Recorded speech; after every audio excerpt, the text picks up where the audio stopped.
The Force is old and full of shadows. The Tatooine desert at high noon. Two suns hang in the white sky like open wounds. The air above the sand shimmers and warps, turning the horizon into a smear of heat and light, and nothing. In the slave quarters of Mos Espa, a boy is being beaten. Anakin Skywalker is 9 years old. He is on his knees in the dirt outside Watto's parts shop. And a Weequay enforcer named Dross has his fist buried in the boy's collar, lifting him half off the ground while two others watch. The crime was minor, a dropped capacitor, a cracked casing, a few credits worth of damage Watto has decided to collect from the boy's hide instead. Dross hits him again. Anakin's head snaps sideways.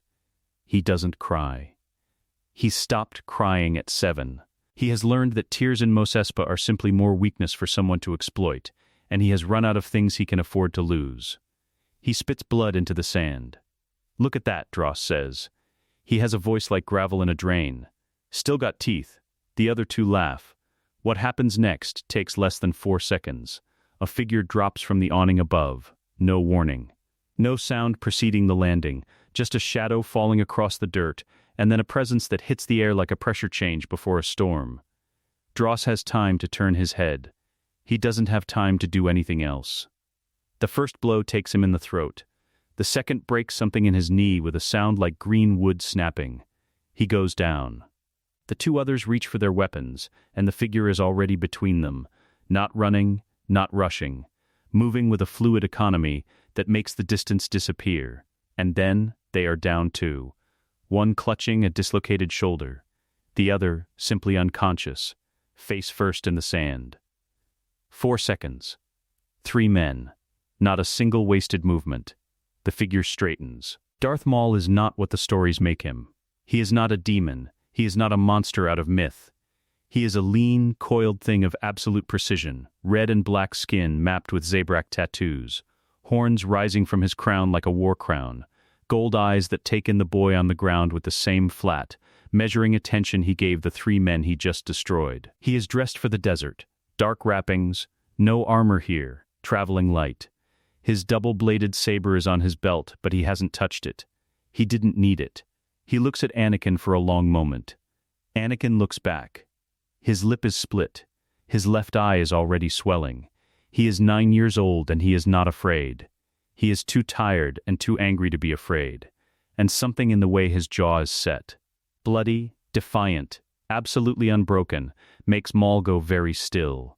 He crouches down to the boy's level. "You didn't run," Maul says. His voice is low, measured, almost a question. "Nowhere to run to," Anakin says. Maul studies him.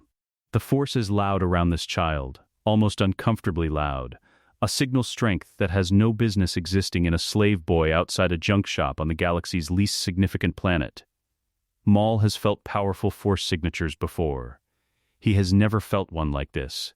He stands. He looks at Watto's shop, the crates, the cracked capacitor still lying in the dirt. "Who owns your contract?" Anakin tells him. Maul nods once. A decision has already been made somewhere behind his eyes. He turns and walks into the shop. What passes between Maul and Watto in the next 10 minutes, Anakin never fully learns. He hears Watto's voice go from indignant to frightened to silent. He hears something heavy fall over. Then Maul walks back out into the white heat of the noon sun with a datapad in one hand. The contract. Transferred. Signed over. He holds it out to Anakin. "You're not property anymore." Anakin stares at the datapad. Something moves through his face that is too complicated for a 9-year-old to process. Relief and terror and grief and fury, all arriving at the same moment with no language to sort them. His hands, he notices, are shaking. He takes the datapad. He doesn't say thank you. He doesn't know how. Yet, "My mother," he says instead. Maul is quiet for a moment. "One contract at a time," he says. "Come." Anakin follows him because there is nothing else to do and nowhere else to go, and because something in the base architecture of his 9-year-old judgment tells him that this red and black stranger is the most dangerous thing he has ever been near, and being near the most dangerous thing in the room has always been the safest place in Mos Espa. Maul takes him to a ship. Not large, sleek and dark, parked at the edge of the outer landing pads where the docking fees are lowest. A vessel that looks like something designed to be forgotten, to slide in and out of places without catching memory. The Scimitar. Inside, it is spare and functional and cool. The desert heat cut off the instant the hatch seals. Maul sits. He watches Anakin take in the ship's interior. "Sit down," he says. Anakin sits. "What do you know about the Force?" Maul asks. The boy blinks. "The Jedi talk about it." "The Jedi." Maul says it the way you'd say the name of a disease you'd recovered from. "What else?" "It's energy. It's in everything. Living things." Anakin pauses. "I think I can feel it sometimes. When I'm racing. When I know where things are going to be before they get there." Maul looks at him for a very long time.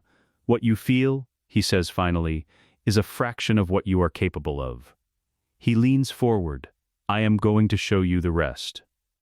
Anakin's first lesson begins that afternoon. Maul takes him back outside into the twin sun heat. He hands him nothing. He gives him no weapon, no training saber, no protective gear. He simply stands 6 meters away and says, "Hit me." Anakin charges. He is fast. Faster than a 9-year-old has any right to be, the desert having stripped every ounce of softness from him before he even had any. He closes the distance in a second and a half. Maul sidesteps him without moving his feet. A single pivot of the hips. Anakin hits open air and stumbles. Again. He charges again. Maul deflects his swing with an open palm, not a block, a redirect, letting Anakin's own momentum fold him sideways into the sand. Again, this continues for 20 minutes. Anakin hits the ground 11 times. He gets up 11 times. Maul never raises his voice. He never insults the boy. He offers no encouragement, no correction, no emotional signal whatsoever. Just the flat command again. And the waiting. On the 12th attempt, something shifts. Anakin stops running at him. He stands still for a moment, watching Maul's center of gravity, the way his weight is distributed, the micro-adjustment in his stance. And then, he doesn't charge. He feints left, cuts right, ducks under Maul's deflecting arm and drives his elbow toward Maul's ribs.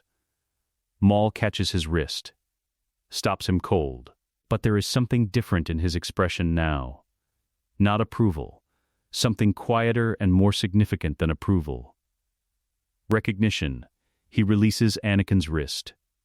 The boy steps back, chest heaving, sand in his hair, blood still drying on his lip from Dross's fists. "You stopped thinking," Maul says. "You started reading." Anakin doesn't respond. He's still watching Maul's center of gravity. "Good," Maul says. "That is where we begin." That night, Anakin lies on a narrow bunk in the Scimitar's rear compartment.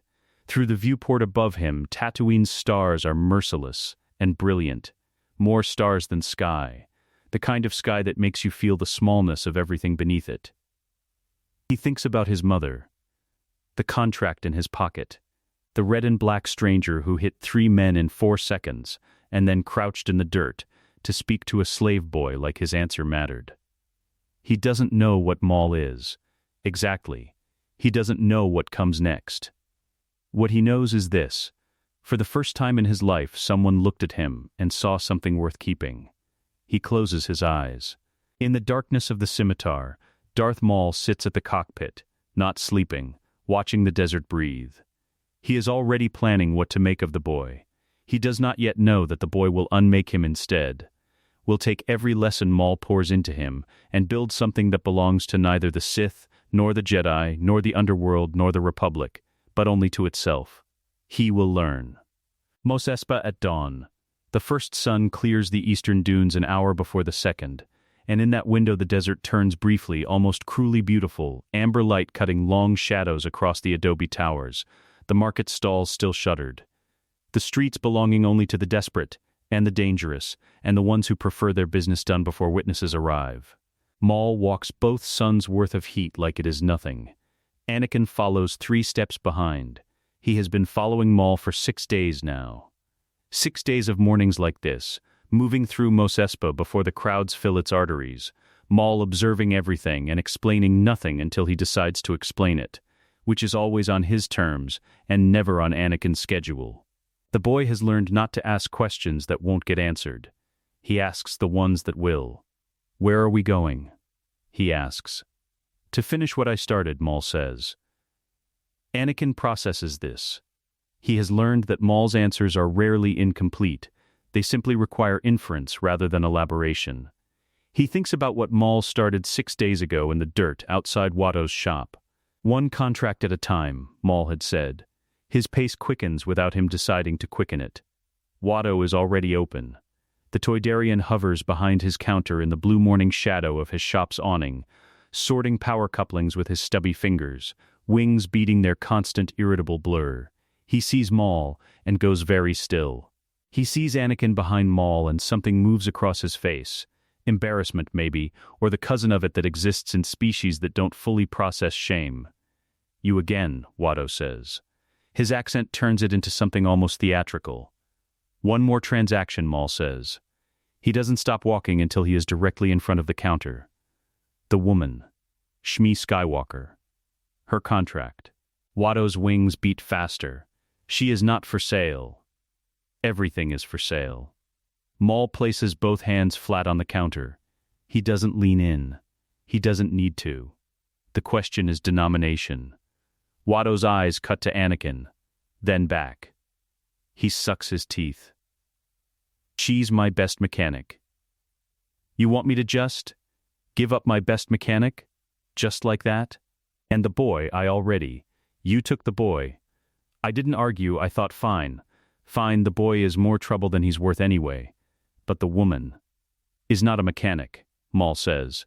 She is a slave performing mechanical labor because you have the legal right to assign her any task you choose. That is a different thing. A pause.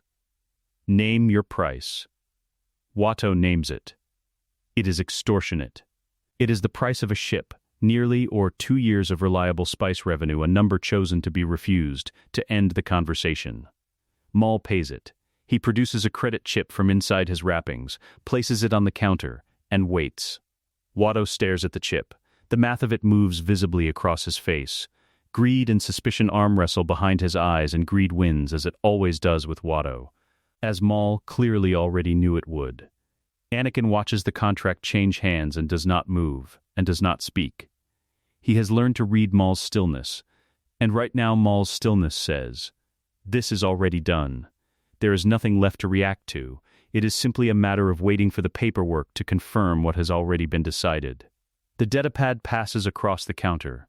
Maul hands it to Anakin without looking at him. Shmi Skywalker is in the back workshop when they find her, bent over a moisture evaporator housing, her hands dark with hydraulic fluid, her hair wrapped in cloth against the shop dust. She hears them come in and calls out without turning around. "Watto, the coupling you gave me is the wrong thread gauge. I need thee." She turns. She sees her son. The words stop. She crosses the workshop in 3 steps, and she doesn't care about the hydraulic fluid on her hands, or the wrong gauge coupling, or anything else, because her arms are around Anakin, and his face is pressed against her shoulder. And she is saying his name. Just his name. Over and over, quietly. Like a prayer she stopped believing in that turned out to be true after all. Anakin's hands grip the back of her tunic. He doesn't make a sound. His eyes are closed. Every 9-year-old thing he has buried under 6 days of training and discipline and watching and learning is right there in the way his knuckles are white in the fabric of her shirt. Maul stands in the workshop doorway and watches. His expression does not change. But he watches for a long moment before he looks away. Outside, in the alley behind the shop, Shmi faces him. She is composed now. Her eyes are dry. She has the look of a woman who has been managing the unmanageable for so long that composure has become less a choice than a physical feature. Something she grew. Like callous. She looks at the red and black stranger who has handed her a datapad with her own freedom on it, and her voice is absolutely level when she speaks. "What do you want with my son?" Maul meets her eyes. "To train him. To train him." She repeats it without inflection, which is its own kind of answer. In what? To survive.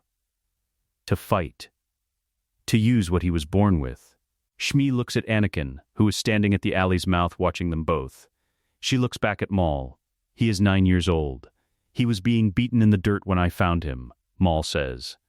The galaxy does not wait for children to finish being children. The silence in the alley is the particular silence of an argument that both people know is already over. He goes where I go, Shmi says finally. That is my condition. Maul is quiet for a moment. Something moves behind his gold eyes that is not easy to name. A calculation, or something that started as a calculation and shifted into something slightly different by the time it finished. Agreed, he says. It is not a concession. Anakin understands this, watching from the alley's mouth, even if he couldn't articulate exactly how he understands it. Maul agreed because it suits him to agree. Because a boy who knows his mother is safe fights differently than a boy who is always listening for news of her. Because a weapon with something to protect has a different kind of edge than a weapon with nothing to lose. Maul is already thinking 3 moves ahead. He always is. But he agreed. And for now, that is enough. The third lesson happens that evening, at the edge of the Mos Espa landing fields where the ground is flat, and the heat has dropped to something merely brutal, rather than lethal. Maul hands Anakin a short vibroblade. Not a lightsaber, a tool, a utility knife scaled for a child's grip, the kind you'd find in any mechanic's kit on Tatooine. A Sith's weapon is earned, Maul says. You have not earned one yet. But you need to learn what a blade is before you learn what that blade is. He draws his own vibroblade, longer, heavier, and holds it loosely at his side. Your left hand is dominant. Lead with it. Your right hand is behind you when you're set. Like this. Anakin mirrors the stance. Maul corrects him twice, once with a touch to his elbow, once with a touch to his back foot, angling it outward. He doesn't explain why. He expects the body to remember what the mind won't always bother to. Now, he says, show me your footwork. Anakin shows him. It is raw and instinctive and almost completely wrong in terms of formal technique, and it is also very fast. And somewhere underneath the wrongness there is a spatial intelligence at work, an innate sense of angles and distance and where the other person's weight is going before it gets there, that Maul watches with the quiet attention of someone cataloging a rare phenomenon. Stop, Maul says. Anakin stops. You keep finding the angle, Maul says. Where did you learn that? I didn't, Anakin says. I just see it. Maul is quiet. He looks at this blood-scabbed 9-year-old holding a mechanic's vibroblade in the cooling Tatooine dusk, and the thing behind his eyes that is not easy to name moves through him again. Yes, Maul says. You do. He steps back into his opening stance. Again, that night, Shmi finds Maul at the scimitar's loading ramp, looking out at the desert dark. The stars are out. The air smells of dust and cooling sand and something faintly metallic from the ship's hull. She stands beside him, not close, not far. Why? She asks. Just that. Maul doesn't answer for a long time. Because someone should have, he says finally. Shmi looks at him for a moment. She doesn't push it further. She goes back inside to where Anakin is already asleep. Maul stays where he is. The desert breathes around him, vast and indifferent, and he watches it the way a man watches something he once almost died in, and never quite stopped being afraid of. Almost afraid. Dathomir at dusk. The sky bleeds red through layers of fog that never fully lift, the light filtered through atmospheric moisture and the canopy of dead trees until everything below exists in a permanent crimson twilight. The ground is black soil over ancient rock, soft enough to take a boot print, dense enough to feel like the planet is pressing back. Somewhere in the middle distance, something large moves through the undergrowth and decides against approaching. The scimitar sits in a clearing that was not a clearing before it landed. Maul burned the trees himself. 3 years pass on Dathomir. The outline of them exists in what Anakin becomes, rather than in the days themselves. because the days on Dathomir are not individual things.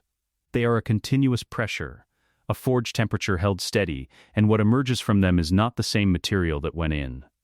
At 10, Anakin runs the obstacle course Maul builds from salvaged durasteel and living thornwood at the clearing's edge. He runs it bleeding, in the dark, in the rain that comes off the Dathomiri mountains in horizontal sheets that sting like thrown gravel. He runs it until his legs stop working, and then Maul makes him crawl it. He runs it until he can do it without thinking, and then Maul changes it overnight so that thinking is required again. At 11, the vibroblade becomes 2 vibroblades. Maul teaches him the Jarkai principle not as a named form but as a physical logic. 2 points of contact mean 2 lines of attack, 2 lines of defense, and a geometry of pressure that a single weapon opponent must constantly recalculate. He doesn't call it Jarkai, he calls it making the opponent's problem twice as expensive. At 12, the vibroblades become training sabers, low-power plasma, more burn than cut, enough to teach consequences without permanent damage. Maul fights him every day. He does not go easy. He calibrates, always at the edge of what Anakin can handle, always slightly beyond it, because comfort is a place where nothing grows. Anakin's arms are mapped with training saber burns by the end of the first month. By the end of the 3rd month, he is landing strikes on Maul. Not many, but some. Maul marks each one in his memory the way a collector marks an acquisition. The Nightbrother village sits 2 kilometers northeast of the clearing, inhabited by a dwindling community of Zabrak males, who exist in the specific gravity of Dathomir, orbiting the Night Sisters, useful when called upon, otherwise peripheral. Maul grew up in the village's shadow. He does not go there often. When he does, the Nightbrothers step aside without being asked. He takes Anakin once, in the 2nd year. The village elder is a scarred Zabrak named Vorath, who is missing his left hand at the wrist, a training accident, a life's worth of other stories visible in the architecture of his face. He looks at Anakin the way the Nightbrothers look at everything Maul brings near them, with the careful neutrality of people who have learned that Maul's choices have consequences that outlast their objections. Nightbrother custom, Maul tells Anakin in the village center. A boy becomes a fighter through the trial of thorns. He runs the gauntlet of the village's warriors, every adult male, full contact, no weapons. He doesn't have to beat them, he has to stay conscious. Anakin looks at the assembled Nightbrothers. There are 16 of them. The smallest outweighs him by 40 kilos. How old are Nightbrother boys when they do this? Anakin asks. 14, Maul says. You are 11. A beat. Go, Maul says. What Anakin learns in the gauntlet is not technique. Maul has given him technique, footwork, distance management, the geometry of 2 weapon pressure. What the gauntlet teaches him is the thing underneath technique, the part of the mind that keeps functioning when the body has gone past its limit, the part that stays cold when everything else is screaming. He takes the first 3 Nightbrothers on their terms and loses badly. His left eye is swollen shut after 40 seconds. Something in his ribs gives. Not breaks, not quite, but gives, after the 4th man gets his arms around him and drives him into the ground. He gets up. He stops trying to fight the way Maul taught him and starts fighting the way the situation requires, which is dirtier and less elegant and exactly right. He uses his size as an asset rather than a liability. He goes low. He uses his speed to stay inside reach where the larger men's strength can't fully engage. He stops caring about looking like what Maul has trained him to look like, and starts caring only about the next 3 seconds. He makes it through 13 men before the 14th puts him down, and he doesn't get up again. Maul is there when he opens his eyes. The Dathomiri sky above is the color of a bruise. 13, Maul says. Anakin's answer is a sound that is not quite a word. The record, Maul says, for an 11-year-old, is 4. He pauses. Stand up. Anakin stands up. Vorath, watching from the village's edge, says something in Zabrak. Maul translates without being asked. He said you fight like something that doesn't know it can lose. Anakin wipes blood from his chin with the back of his hand. He looks at the 16 Nightbrothers, some nursing their own damage from the exchange, he notes with a grim satisfaction, and says nothing. There is nothing to say. The ground already said it. Shmi watches all of this from a careful distance. She has her own arrangement with Dathomir, a practical woman's accommodation with an impractical situation. She tends the scimitar's internal systems, which need constant adjustment in Dathomir's damp atmosphere. She grows food in a hydroponic unit Maul sourced from a pike trader passing through the system. She builds a routine with the materials available, because routine is what makes an unlivable place livable. She watches her son come back from the gauntlet looking like he lost a fight with a speeder, and she cleans his injuries with the focused attention she applies to everything, and she does not tell him he should have been spared this. She is past that. She understands now what she agreed to in the alley behind Watto's shop, and she is a woman of her word. But she watches Maul. She has been watching Maul for 2 years with the specific attention of a woman who grew up reading masters, knowing when to speak, when to be invisible, when the mood in a room could turn. She reads him the way she once read Watto, and what she reads is complicated. Maul is not cruel to Anakin. This is the thing she keeps returning to. He is hard and demanding and completely without sentimentality, but he is never cruel. There is a line, and he knows where it is, and he does not cross it. She has seen him stop a session, once, just once, in 2 years, when Anakin's force sense went flat from exhaustion in a way that Maul recognized meant something deeper than tiredness. She doesn't know what to do with that. She files it and keeps watching. The red blades come at 12. Maul builds them himself, or rather, he oversees. Teaching Anakin the construction process the way he teaches everything, by demanding the boy understand the logic underneath the technique, not just the technique. A kyber crystal is not a battery. It is not a component. It is a focusing medium that responds to intention. And the color is not paint. It is what happens when a Sith pours their particular relationship with pain and power into the lattice structure of something that was clear before they touched it. Why red? Anakin asks. He is turning the completed crystal in his fingers. It catches the crimson Dathomiri twilight. Because we bleed them, Maul says. A kyber crystal is a living thing. You force it to resonate with the dark side until it breaks and reforms around that resonance. Anakin looks at the crystal. It suffers, he says. It is not quite a question. Maul looks at him. Yes. Anakin is quiet for a moment. Then, good, he says, and his voice has something in it that is 12 years old, and also much, much older. Then, it knows what it's for. He closes his fingers around the crystal. When the saber ignites a day later, 2 of them, 1 for each hand, crimson and steady, Maul watches the blades cast their red light across Anakin's face. The boy holds them loosely. He is already finding his center of gravity with the new weight, already adjusting, already moving through micro-corrections that most students need weeks to arrive at. The desert-hardened hands, the scarred forearms, the face that has stopped being a child's face. Maul has built things before. Weapons, networks, contingencies. He was built himself, by a man who saw only a tool when he looked at raw material. Standing in the red dark of Dathomir with the twin blades burning, Anakin Skywalker does not look like a tool. He looks like something that decided what it was going to be and the universe had better get out of the way. Maul watches this and feels something he does not have adequate language for, because adequate language for this was never part of his training. He lets it be nameless. For now, that is enough. Sundari, Mandalore, the domed city, rises from the planet's toxic wastes like a defiant geometry. White durasteel curves against a poisoned sky, the interior a precise, climate-controlled order that exists entirely because someone refused to let the planet win. Inside the dome, the streets are clean and cold and lit with the blue-white efficiency of a culture that decided aesthetics and function were the same thing. Pre-Vizsla's war room is on the 7th level, behind 3 security checkpoints and a blast door rated for artillery. Maul walks through all of it like the checkpoints are decorative. The Shadow Collective is not born in a single meeting. It is assembled the way a weapon is assembled, component by component, each piece tested before the next is added. The whole thing meaningless until the final connection is made and the mechanism engages. Maul spends 6 months building it. Anakin is 15, and he is present for all of it. The Pike Syndicate comes first. Their territory is the spice lanes running from Kessel through the Akadezi maelstrom, and their power is simple.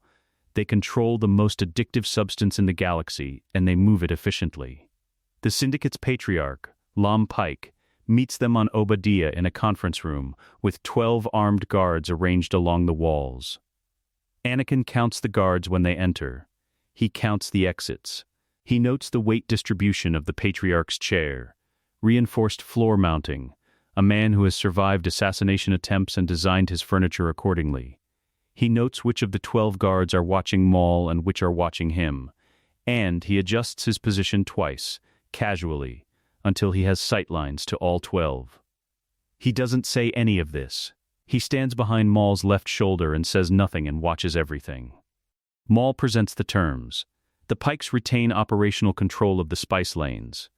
In exchange, a percentage of revenue flows to the collective's operational fund, and the Pike fleet becomes available for collective mobilization with 72 hours' notice. The terms are fair, deliberately fair, Anakin has learned, because Maul understands that an alliance built on genuine mutual benefit outlasts one built on fear by a decade, and Maul is planning for decades.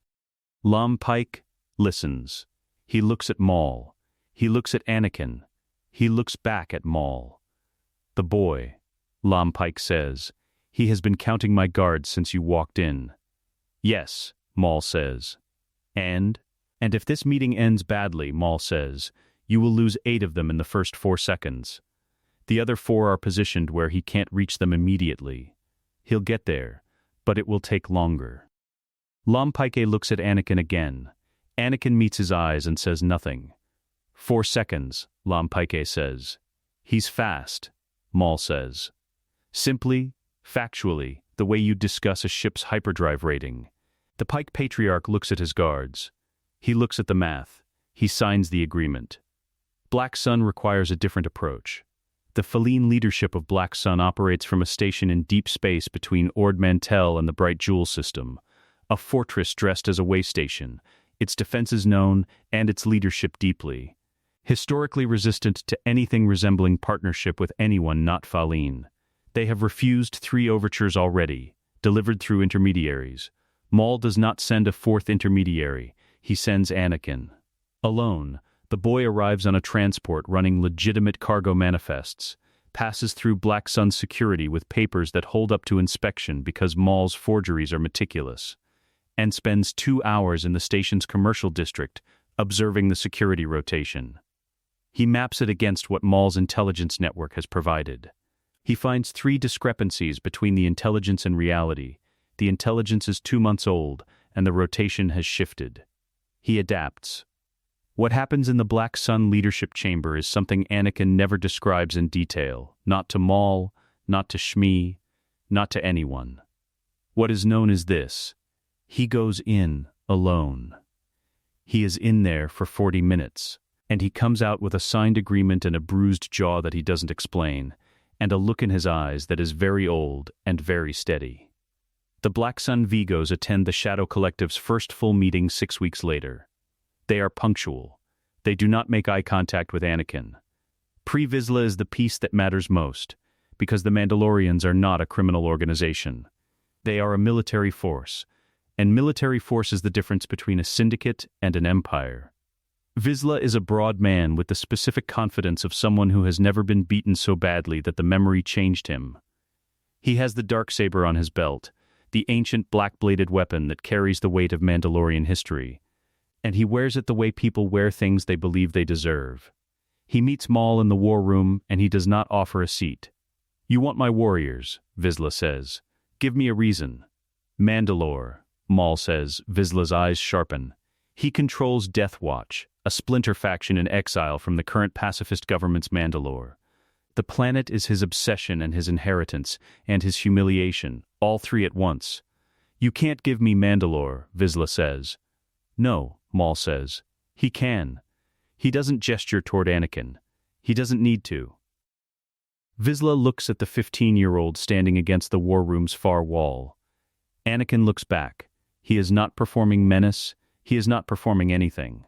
He is simply present, the twin red sabers on his belt, the desert scars on his forearms, the quality of attention in his eyes that Vizsla, who has spent his life reading fighters, processes as something that doesn't fit a category he already has.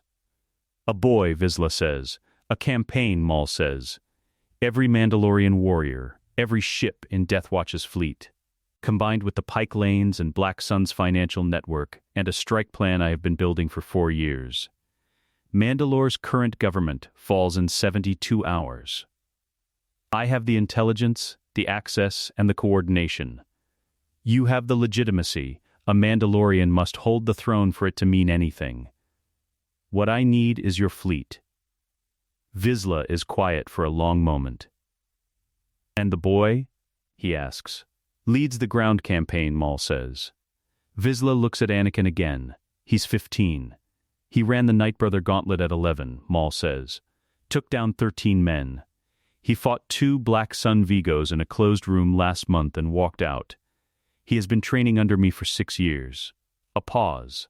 He is the most dangerous thing in this room. The war room is quiet. Vizsla's hand rests near the darksaber without touching it. An old unconscious habit, the way fighters touch their weapons when they're thinking. Anakin speaks for the first time since they entered. I'm not interested in your throne, he says. His voice is even. I don't want Mandalore. I don't want your warrior's loyalty or your history or your darksaber. He holds Vizsla's gaze. I want 72 hours and a functioning fleet. Give me those and I'll give you back your planet. Vizsla looks at him for a long time. If you fail, Vizsla says, Death Watch dies with this campaign. I know, Anakin says. And you're not afraid of that. I'm afraid of exactly one thing, Anakin says. Failing the people I'm responsible for. Your warriors aren't those people yet. He lets that sit. But they could be. Something shifts in Vizsla's face. Not softness. Vizsla doesn't have softness, it was burned out of him by exile and ideology. But something that is the Mandalorian equivalent of respect. The recognition of someone who has done the internal math and arrived at the same place Vizsla arrived at 20 years ago. By a completely different route. He extends his hand. The first full meeting of the Shadow Collective happens in a hangar bay on Zanbar, Death Watch's staging ground. Pike logistics officers, Black Sun financial representatives, and 300 Death Watch warriors assembled in cold formation. Maul addresses them briefly. He does not make speeches. He gives information, assignments, and timelines. Anakin stands at his right. He is 15 years old. He has Tatooine calluses and Dathomiri burn scars, and the twin red blades and 6 years of a Sith Master's entire focus poured into the architecture of what he is becoming. He looks at the assembled faces, some skeptical, some calculating, some already convinced, and he holds them all in the same flat. Measuring attention, Maul turned on him in the dirt outside Watto's shop 6 years ago. The Shadow Collective is assembled. The pieces are in place. Maul turns to Anakin. Mandalore in 3 days, he says. Planet. Anakin looks at the hangar. The fleet. The faces. He begins. Naboo. The lake country at mid-morning, where the water is so still it doubles the sky, clouds below as well as above. The world folded in on itself, the surface broken only by the slow passage of gondola craft and the occasional ring of a fish rising. The hills surrounding Lake Varricino are terraced with vineyards gone briefly gold in the season's turn, and the villas built into those hills have the particular quality of places designed to make violence feel impossible. Violence is never impossible. Anakin learned that at 9. Padma Amidala is 22 years old and no longer queen. She is, in the precise accounting of the Naboo political system, Senator Amidala now, a title with more actual power and less ceremonial weight, which suits her because ceremonial weight was always the part she wore like armor rather than comfort. She is at the lake house because the Senate is in recess, and because Coruscant has been making the specific kind of demands on her that require periodic distance to survive. And because Naboo in autumn is still the most beautiful place she knows. She is reading intelligence reports on a datapad on the villa's lower terrace when she hears the approach. Not a ship, a single vessel, running quiet, the kind of entry profile that knows where the Naboo defense grid's monitoring gaps are. She stands. Her handmaidens, 2. Always 2 now. A lesson from the Trade Federation blockade she has never unlearned. Move to flank her. The ship that sets down in the water meadow below the villa is dark and sleek and deliberately forgettable. She knows it immediately. She has not seen Maul in 8 years. She was 14 during the Trade Federation occupation of Naboo. 14. And already queen. And already the kind of person who makes the decisions she makes. She remembers the battle. She remembers Qui-Gon Jinn and his Padawan cutting their way through the palace corridors. Remembers the plan she built from nothing with Jar Jar Binks and the Gungan army, and the specific controlled terror of improvising a battle plan while Maul hunted her protectors through the generator complex. What she does not remember, because she did not witness it, is the moment after. The moment where Qui-Gon fell and Obi-Wan drove Maul down the reactor shaft, and the crisis ended with everyone assuming the red and black warrior was simply gone. What she did not witness, because no one did, was Maul not being gone. She has pieced together the 8 years since, through intelligence channels that don't appear in Senate briefings, through contacts in the Outer Rim trade networks, through Death Watch's movements that the Republic tracked without understanding, through a pattern of coordinated criminal activity that has the specific signature of a single organizing intelligence. She is a senator, and she is also, still and always, a politician, which means she understands that the distance between what is officially known and what is actually true is always larger than comfortable. The Shadow Collective is not officially known. She knows it anyway. And now Maul is in her water meadow. He is not alone.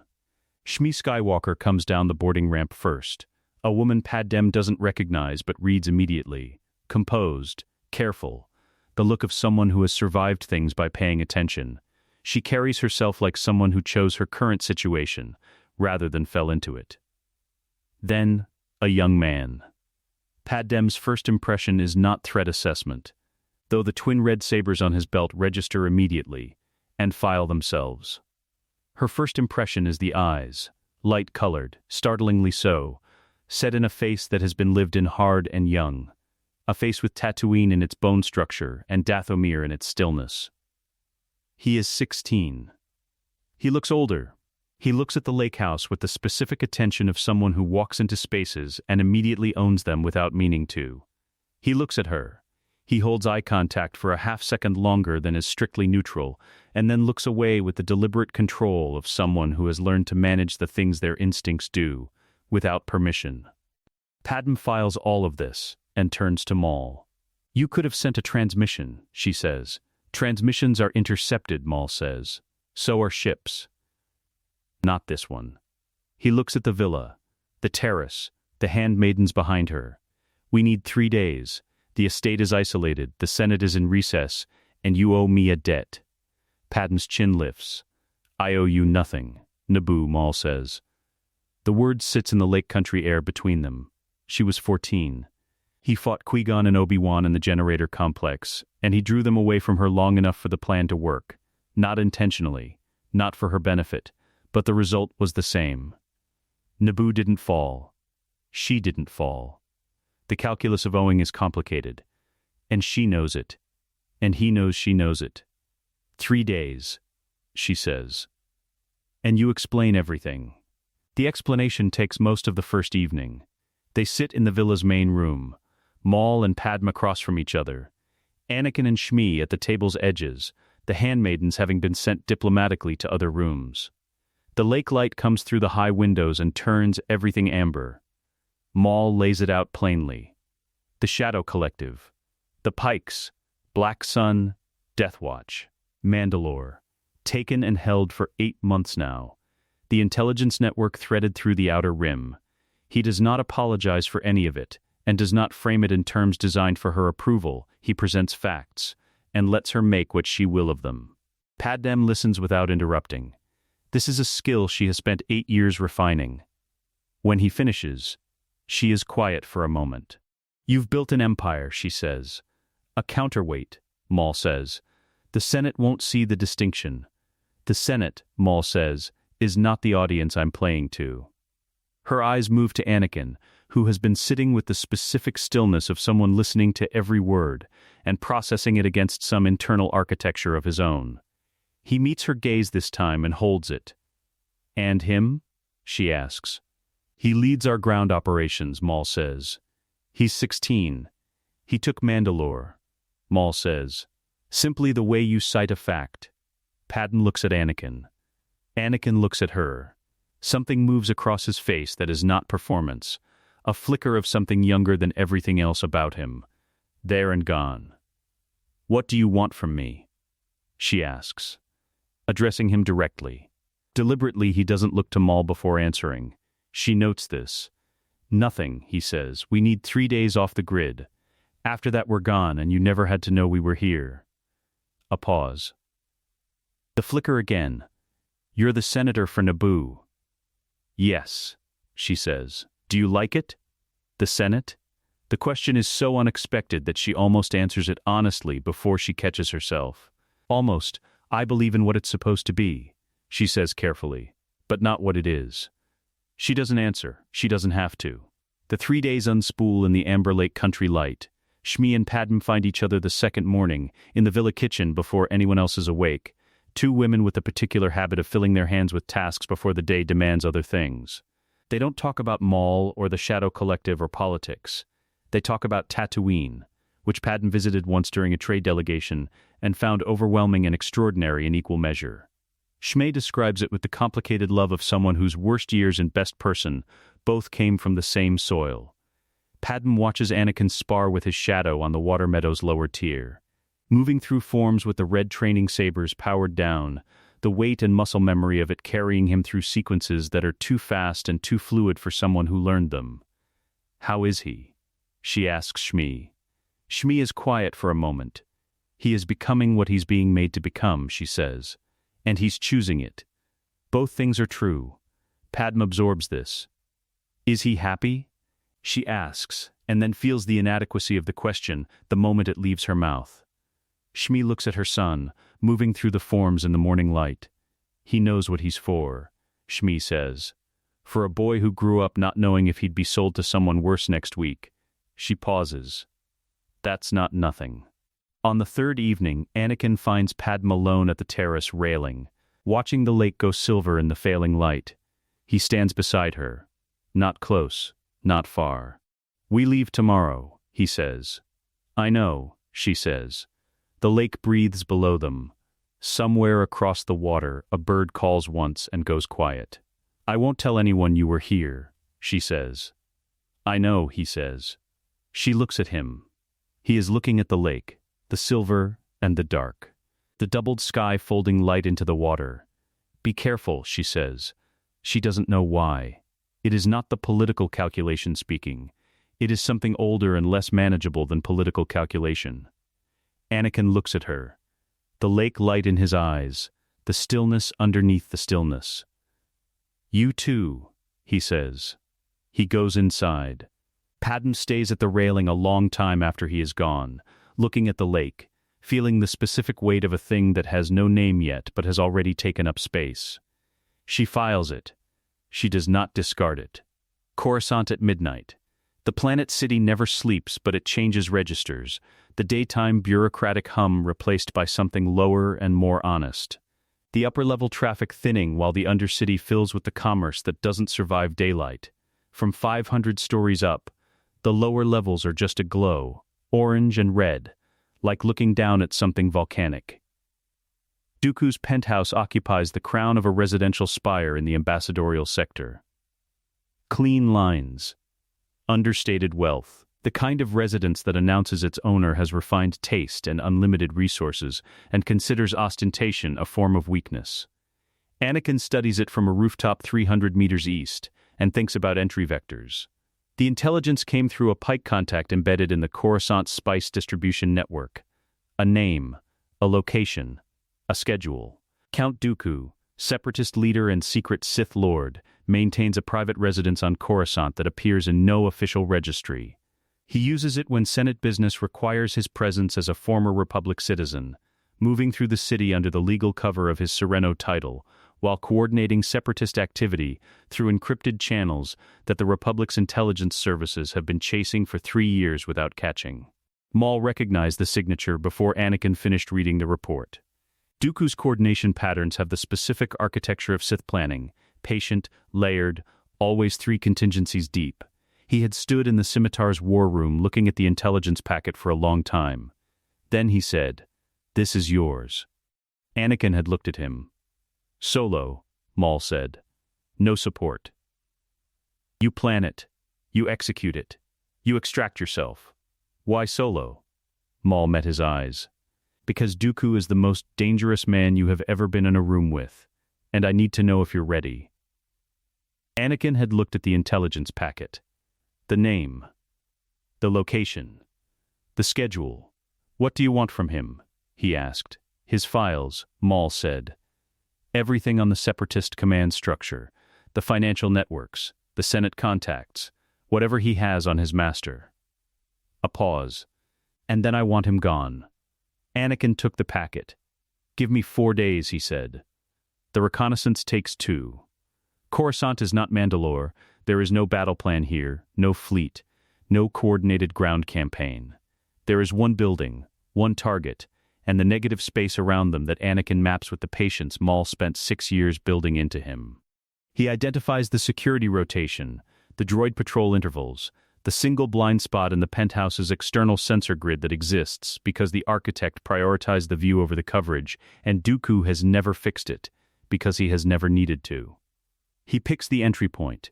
He marks the extraction route.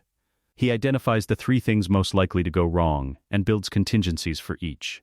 On the 3rd day he sleeps for 6 hours, eats, runs through his forms in the rented room's narrow floor space until his body is warm and his mind is empty, and then dresses in dark civilian clothes that will read as nothing on Coruscant streets, just another young man in a city of trillions, and goes. The sensor blind spot is exactly where the schematic said it would be. He crosses the external ledge 140 stories above the Coruscant traffic grid, moving with the specific care of someone who is not unafraid of the drop, but has decided the fear is not relevant information. The wind at this altitude has opinions. He ignores them. His hands find the durasteel seams in the building's facade, and he moves laterally along the face of the spire until the penthouse's service access panel is within reach. The lock is a Cresceldine model, expensive, biometric, designed to be unbeatable. Maul had sourced a bypass key from a black sun slicer 3 weeks ago on the theory that preparation made luck unnecessary. Anakin presses it to the panel. The door opens. Inside, the penthouse is dark, except for the ambient glow of Coruscant through the floor-to-ceiling transparasteel. Anakin moves through the entry corridor without activating his sabers. Red blades in a dark room are announcement and target both. He navigates by the city's orange glow and the Force, which maps the space around him in textures of presence and absence. He finds the study.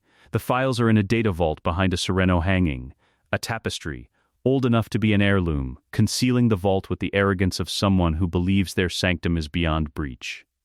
Anakin removes the tapestry. The vault's lock takes 4 minutes and a second bypass tool from Maul's slicer contact. He is copying the files when he hears the penthouse door open. Dooku does not come alone.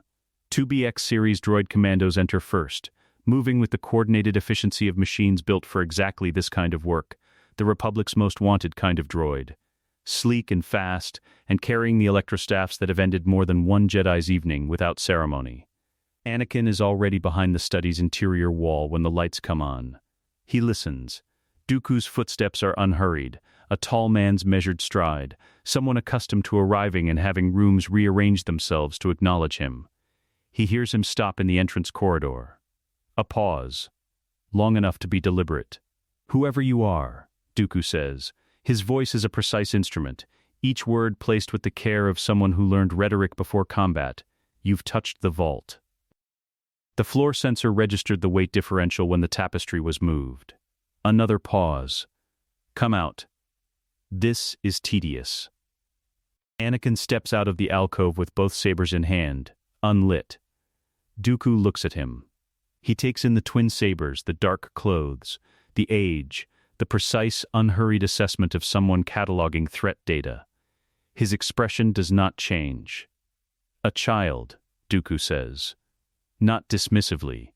"Observationally, the files are already copied," Anakin says. "The extraction is already arranged. You can't recover them."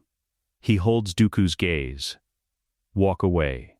Something moves through Dooku's expression, amusement almost, the genuine article rather than performance. Walk away, Dooku repeats.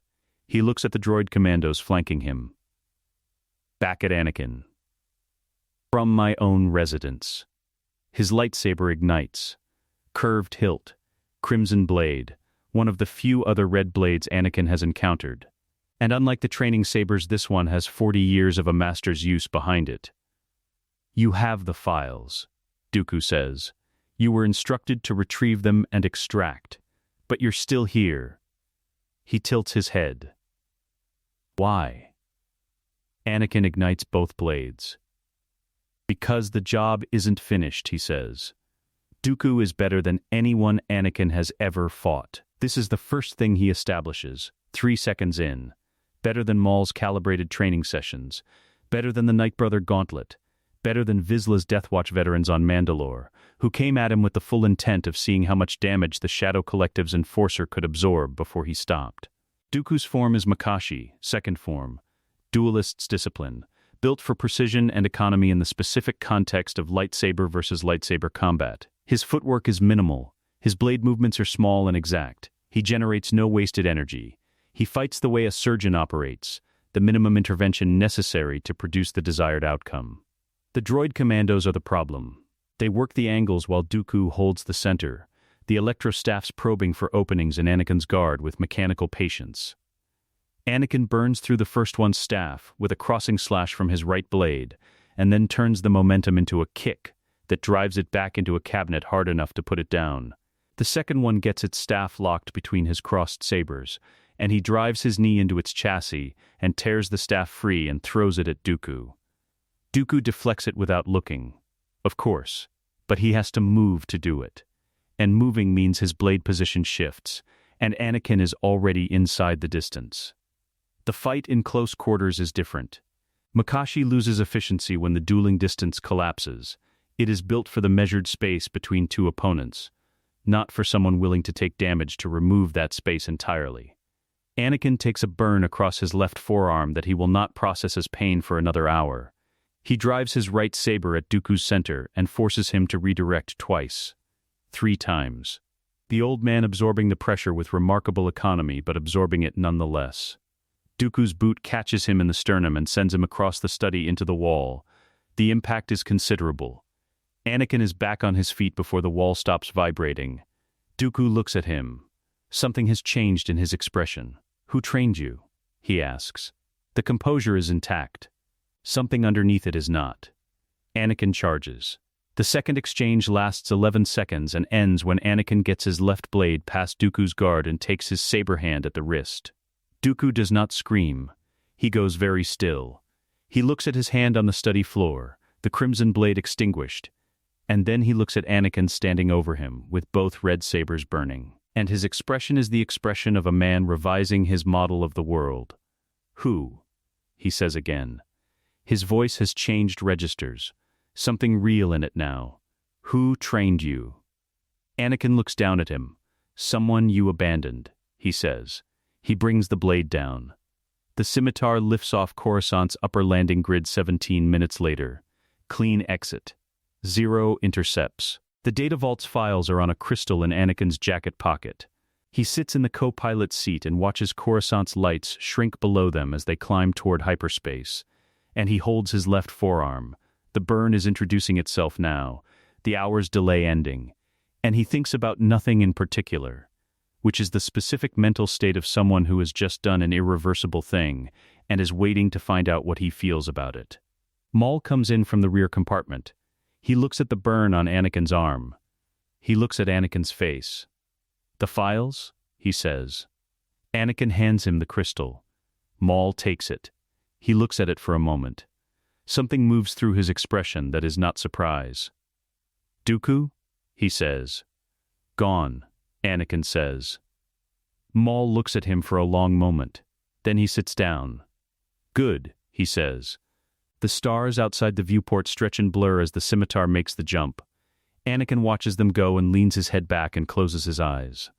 The burn on his forearm is a clean pain. He has had worse. He will carry this one as something else. The mark of the first opponent who genuinely pushed him, who found the edge of what he is and pressed on it until it bent. It didn't break. He files this. And sleeps. The scimitar in hyperspace. The tunnel of blue-white light outside the viewport turns the cockpit into something almost meditative. All that velocity rendered perfectly still from the inside. The universe folded into a corridor with no visible walls.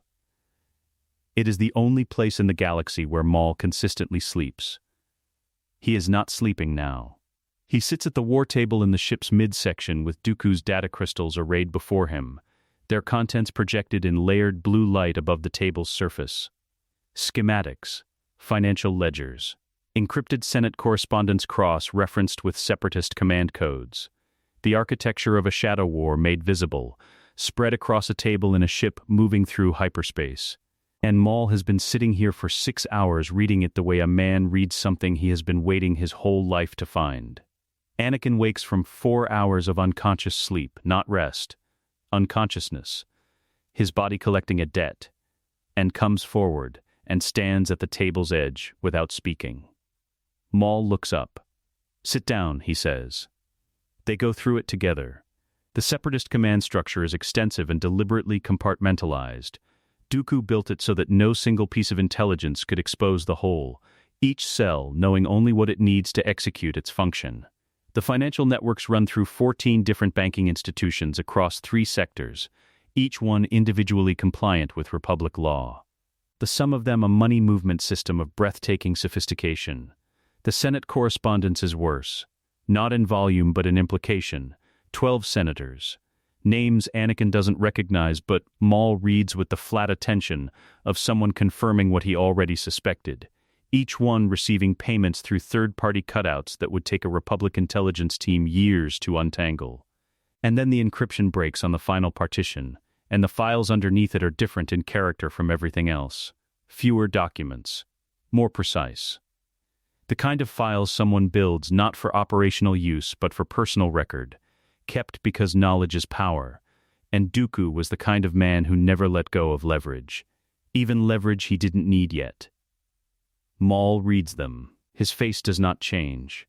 His breathing does not change. His hands on the table's edge go very still. "Maul," Anakin says. Maul holds up one hand. Not a silencing gesture, a wait gesture. He finishes reading. Then he straightens. He looks at the projection for a long moment. He reaches out and closes it. "Dooku's master," he says. His voice is completely level. The Sith Lord above him in the hierarchy, the one who has been running the war from the beginning. Anakin waits. His name, Maul says, is Darth Sidious. A pause, calibrated and deliberate. His face is Sheev Palpatine, Chancellor of the Galactic Republic. The hyperspace tunnel moves outside the viewport. Blue-white. Perfectly still from the inside. Anakin processes this. The Chancellor, he says.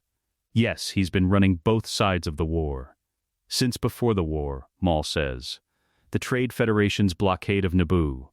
The Kamino clone army. The separatist movement itself. All of it. He pauses. All of it his. Anakin sits with this. His mind moves through the implications with the tactical architecture Maul built into it. Not reacting, mapping, Palpatine controls the Senate. Palpatine controls the clone army. Palpatine controls the separatists through Dooku. Palpatine has been the fixed point around which the entire galactic crisis has been rotating, invisible, for over a decade. Then another implication arrives.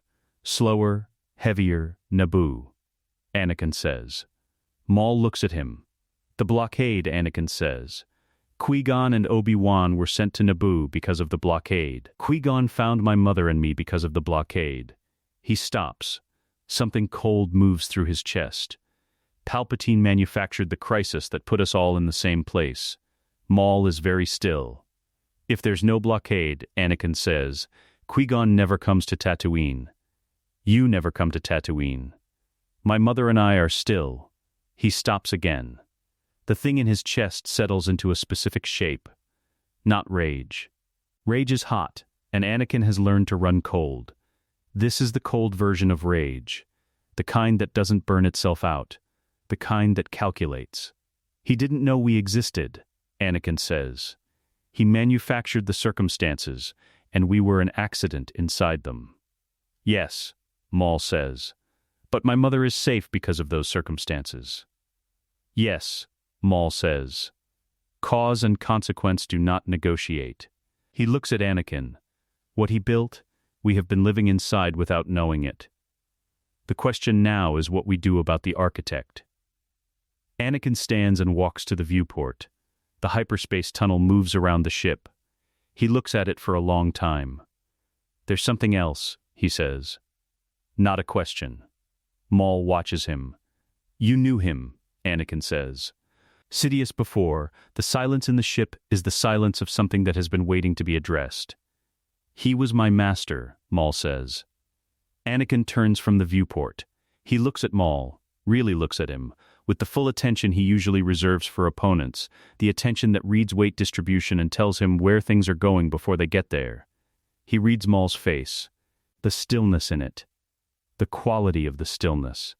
He sent you to Naboo, Anakin says. Yes, to kill Qui-Gon. To demonstrate the Sith's return, Maul says. To Qui-Gon. To the Jedi. To announce that the shadows had been occupied all along. A pause. I was the announcement, not the plan. The plan was always larger. Anakin absorbs this. And then Obi-Wan cut you in half and Sidious let you fall. Maul says nothing, which is an answer. Anakin looks at his master, the red and black face, the gold eyes, the Zabrak horns, the man who crouched in the dirt outside a junk shop and spoke to a slave boy like his answer mattered. He thinks about the Nightbrother gauntlet, the twin red blades, the blood bargain in the alley behind Watto's shop. 6 years of a Sith Master's entire focus poured into the architecture of what Anakin has become. All of it built on the foundation of what Sidious discarded. He threw you away, Anakin says. And you built all of this. We built it, Maul says.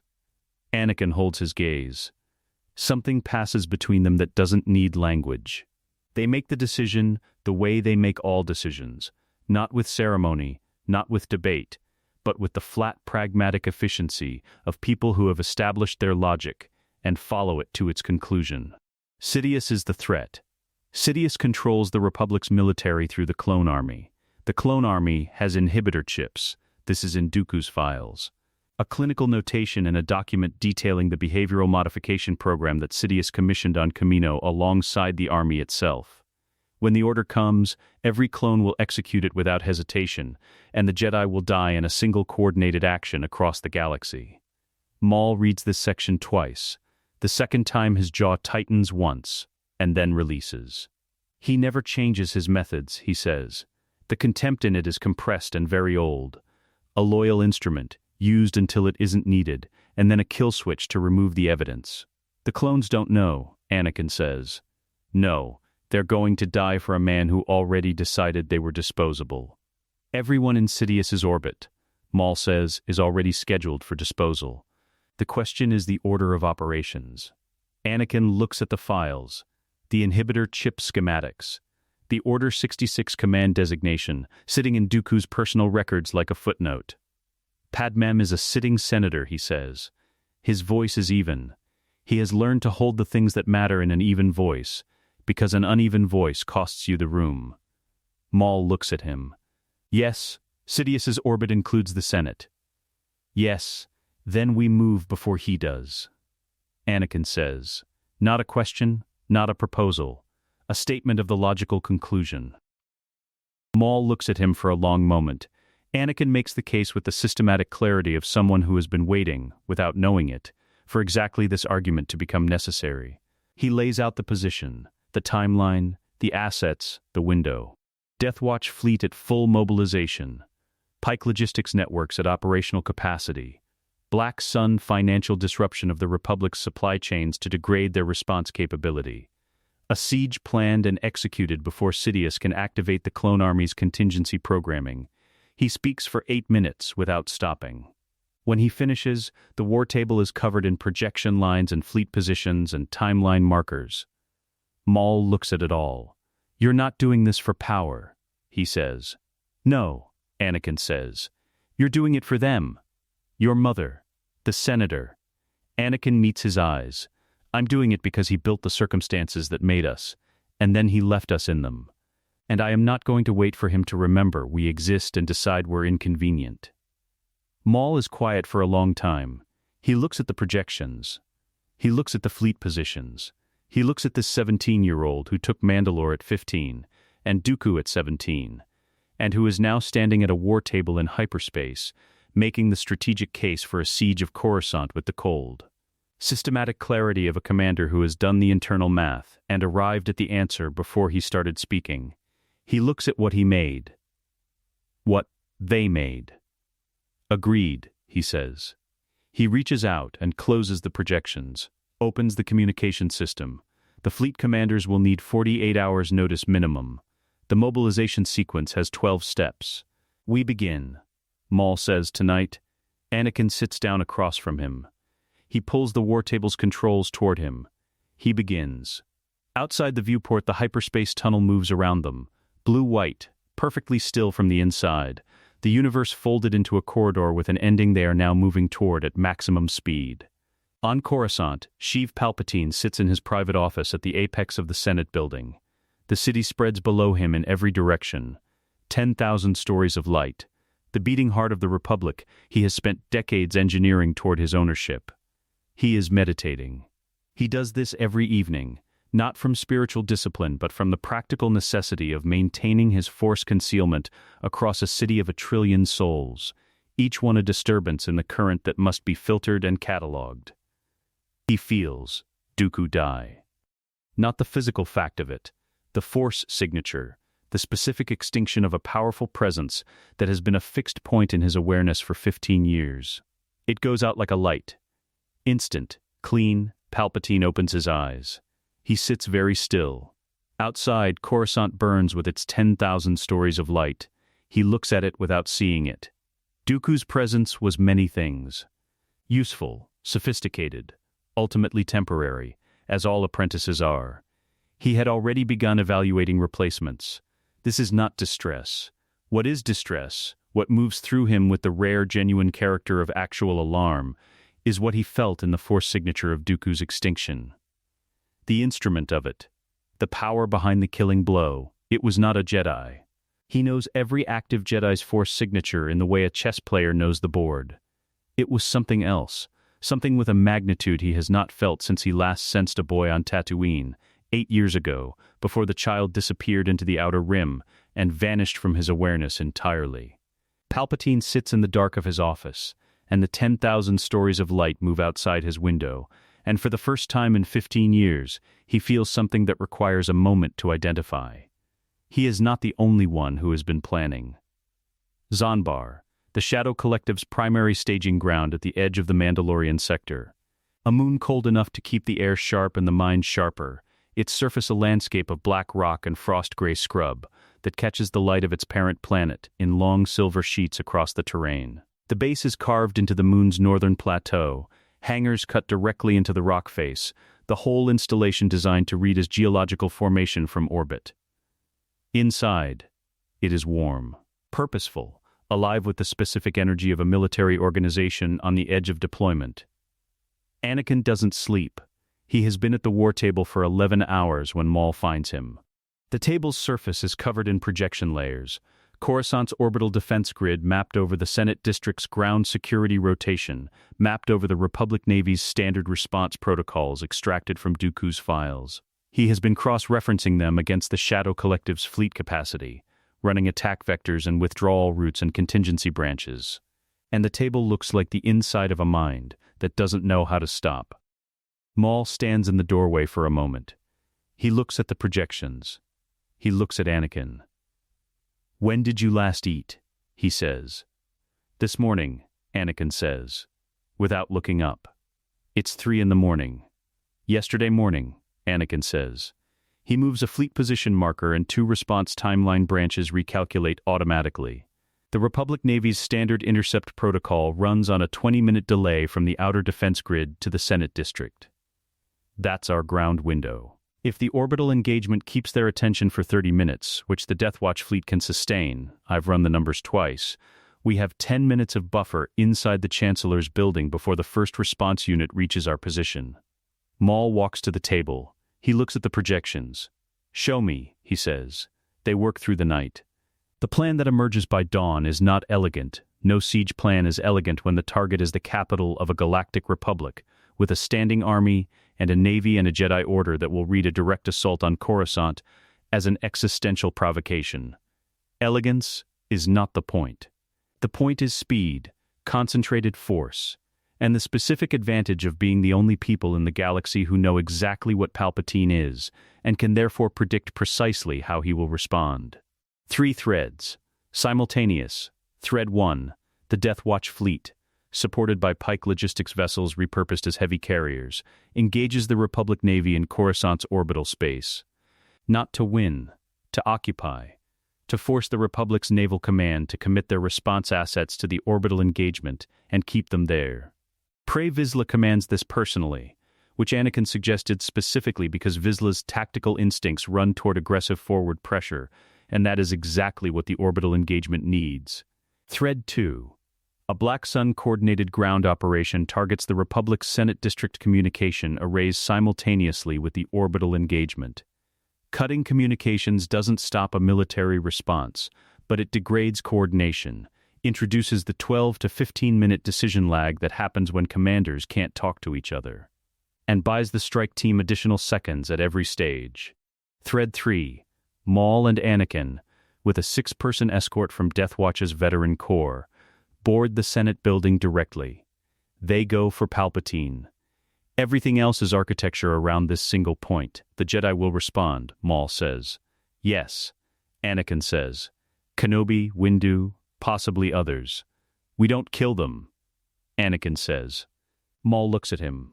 We're not there for the Jedi, Anakin says. If we kill Jedi on the way to Palpatine, it becomes a different story. We're there for one man. He pauses. The Jedi are fighting for a chancellor who has been manipulating them for 15 years. That's their problem to reckon with. We don't make it worse by adding their dead to Palpatine's account. Maul considers this. It is not mercy. Anakin's reasoning is tactical, as it always is. The emotional architecture underneath it present but not visible in the framing. Maul has learned to read both layers simultaneously. Agreed, he says. We fight through, not past. Subdue and move. Yes, Maul looks at the strike team composition. 6 Death Watch veterans. Each one personally evaluated by Anakin over 8 months of Mandalore operations. He knows their names, their fighting styles, which of them will hold under pressure and which will make decisions faster than their judgment supports. You trust these 6, Maul says. Enough for this, Anakin says, which is not the same thing as yes. And Maul doesn't push it. Shmi finds him on the plateau at dawn.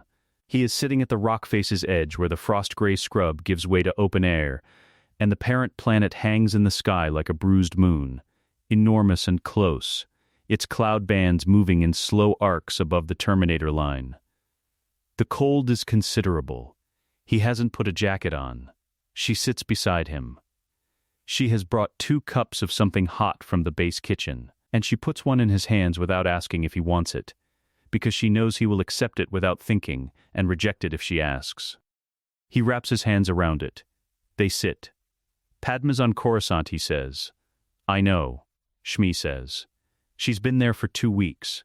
Senate session reconvened early. He looks at the parent planet. She's in the building we're going to put a siege fleet above. Shmi is quiet for a moment. Does she know? No, he has thought about this. He has thought about it for 11 hours alongside the fleet positions and the orbital timing windows, because he cannot seem to think about one without the other. There's no way to warn her that doesn't risk the operation. If Sidious gets 48 hours notice that we're coming, I understand, Shmi says. She'll be safe if she's in her Senate chambers, he says. The strike is targeted.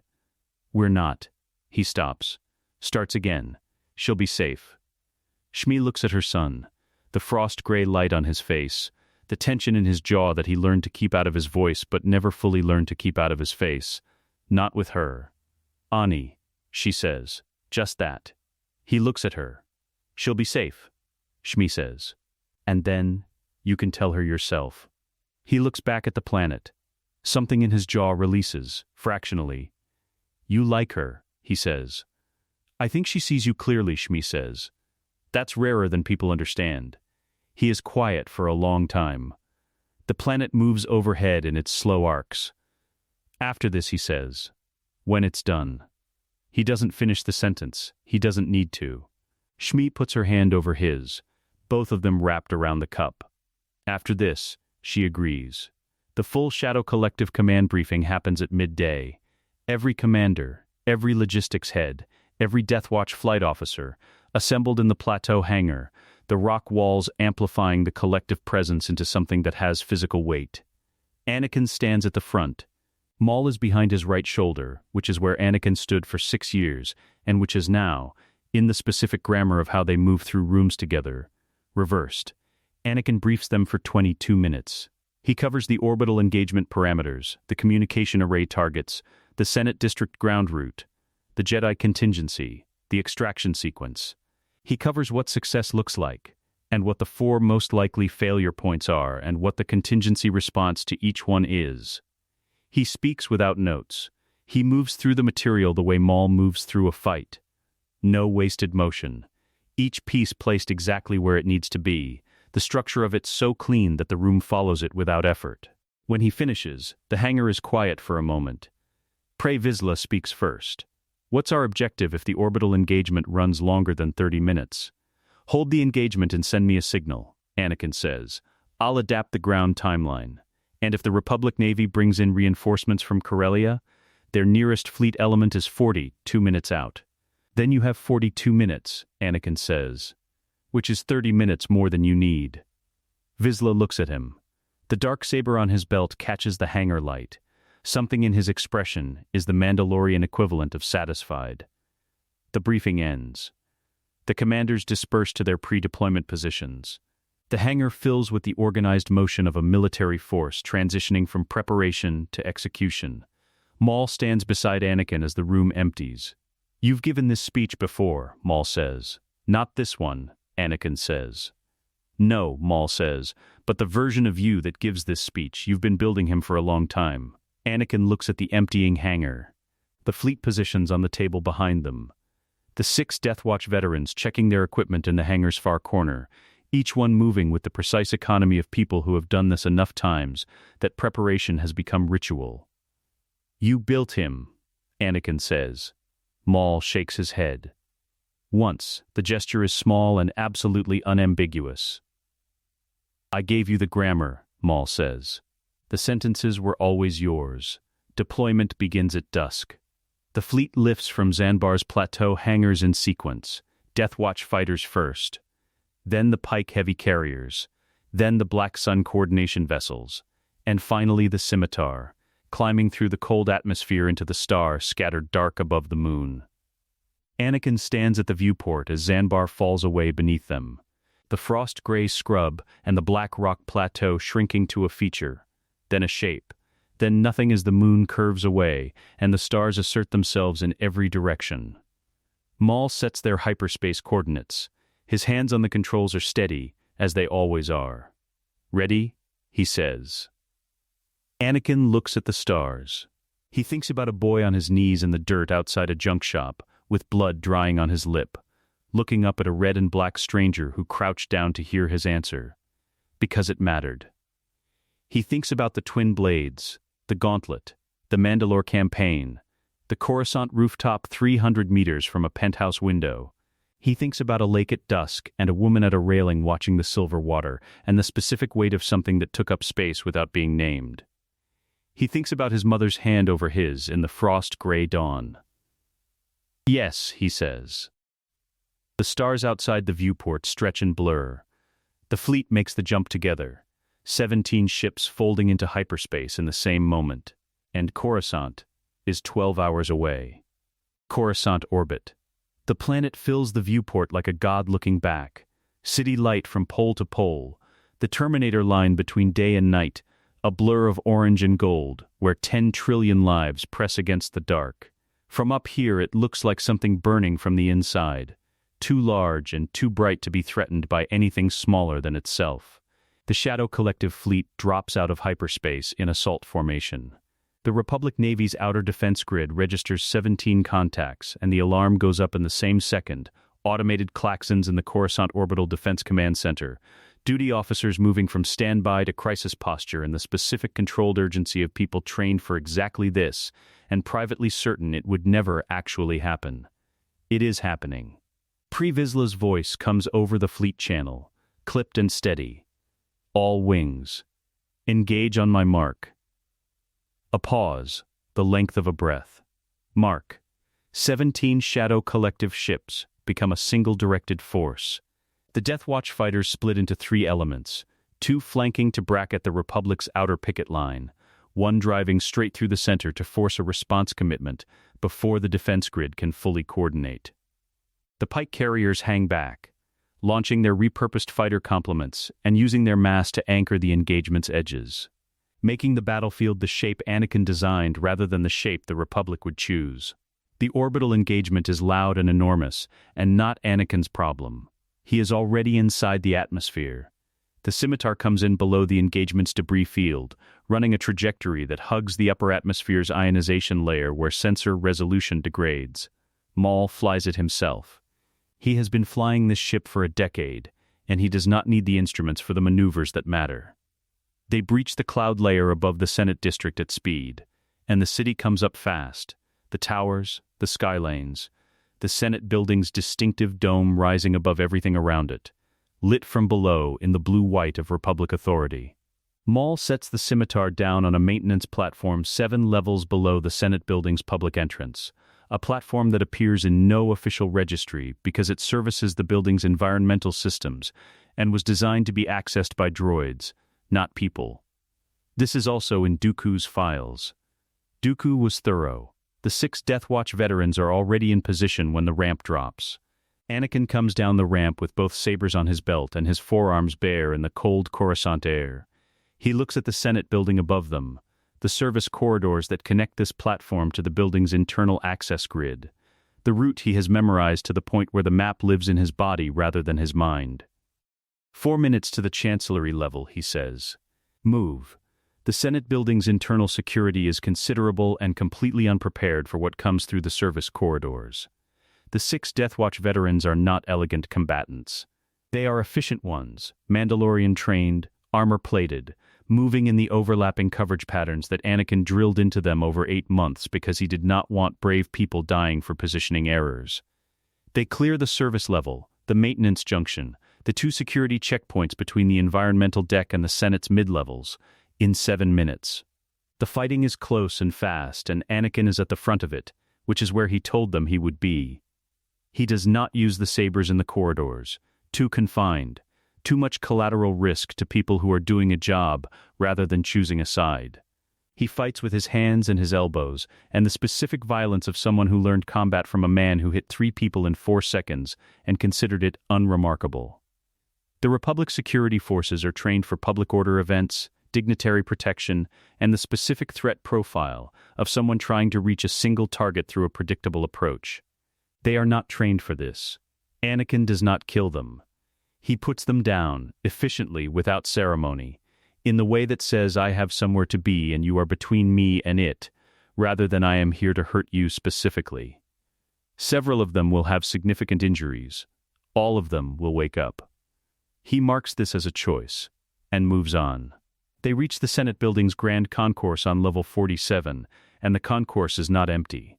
Obi-Wan Kenobi and Mace Windu stand 40 meters away at the concourse's center, and behind them a line of Senate guards in blue ceremonial armor that has never actually stopped anything. Kenobi has his lightsaber in hand, unlit. Windu's is already burning, violet blade. The distinctive color of a man who refined Vapad's ferocity into something he could point precisely at a target, and not at himself. They look at the Death Watch veterans. They look at Maul. They look at Anakin. Kenobi's expression, in the fraction of a second before his training reasserts its control, is not what Anakin expected. It is not tactical assessment.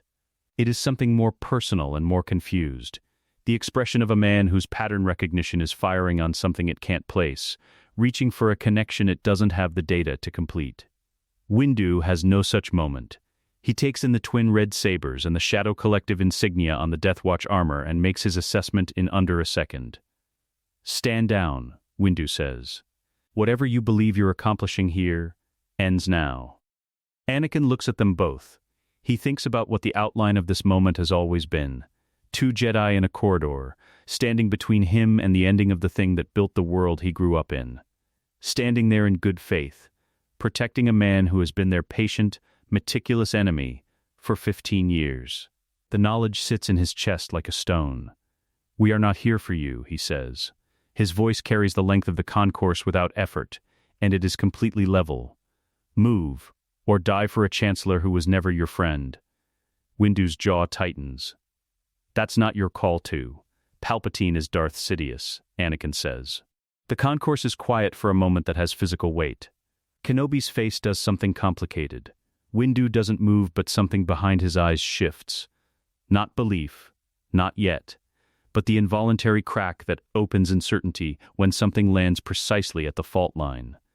"The proof is on a data crystal in this man's possession," Anakin says, nodding toward Maul. "Taken from Count Dooku's private files 4 days ago. Encrypted Senate correspondence, financial transfer records, the behavioral modification program Sidious commissioned for the entire clone army." He pauses. "Order 66. Look it up when this is over. Your clones are not your allies. They are a weapon with a trigger that Palpatine holds." "Silence. You're lying," Windu says. But his voice has changed registers. A half degree of certainty has left it. "Then let us through," Anakin says, "and find out for yourself what's behind that door." Kenobi looks at Anakin. He has been looking at Anakin with the specific focus of someone trying to solve an equation, and now he speaks for the first time since they appeared. "Who are you?" he says. Quietly. Not a challenge. A genuine question from a man whose instincts are telling him something his knowledge can't confirm. Anakin looks at him. At the face of the man who was Qui-Gon Jinn's Padawan, who stood at the top of that reactor shaft and drove the warrior who raised him down into the dark and thought the story was over. There is no anger in Anakin's chest when he looks at Kenobi. There is something more complicated than anger, something that is almost recognition in reverse, knowing someone completely who doesn't know you at all. "No one you've met before," Anakin says. "Move." Windu raises his blade. "We can't allow." Maul is already moving. What follows in the concourse is not a duel. Duels have structure, agreed distance, acknowledged opponents, the back and forth of a conversation conducted in blades. This is two people with a destination fighting two people with a duty, and the difference in motivation makes all the difference in execution. Maul takes Windu. He does this deliberately, reading the matchups with the tactical precision of someone who spent decades studying the Jedi's best fighters and knows exactly what Mace Windu's Vapod requires to function. It feeds on the opponent's own darkness, reflects it back, turns aggression into fuel. Maul gives him nothing to feed on. He fights cold, defensive, technically precise. The opposite of every instinct his years of training built into him, weaponized as a counter. It is the most disciplined fighting he has done in years, and it costs him, but it holds. Anakin takes Kenobi. It is over quickly. Not because Kenobi is weak, his Ceresu is exactly what the style demands, a defensive architecture so refined it barely moves. Efficiency absolute. But Anakin did not train in Ceresu's rhythms, and does not fight in Ceresu's assumptions. He fights in the language Maul built for survival, which has no interest in the measured exchange of a formal duel, and Kenobi's defense cannot process the speed and the angles simultaneously. He disarms him. A crossing double strike that takes Kenobi's blade in one direction and Kenobi's balance in the other, and the Jedi Master goes down hard on the concourse floor, landing in the role of someone who has been thrown many times and knows how to survive it. Anakin stands over him, both blades burning. He does not bring them down. "Stay down," he says quietly. "Please." Kenobi looks up at him from the concourse floor. The equation in his eyes is still unsolved. It will not be solved here.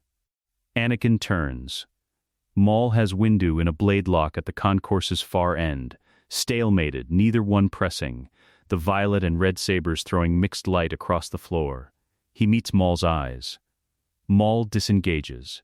A single controlled withdrawal that gives Windu the space to make a choice. Windu does not pursue. The 6 Death Watch veterans regroup around them.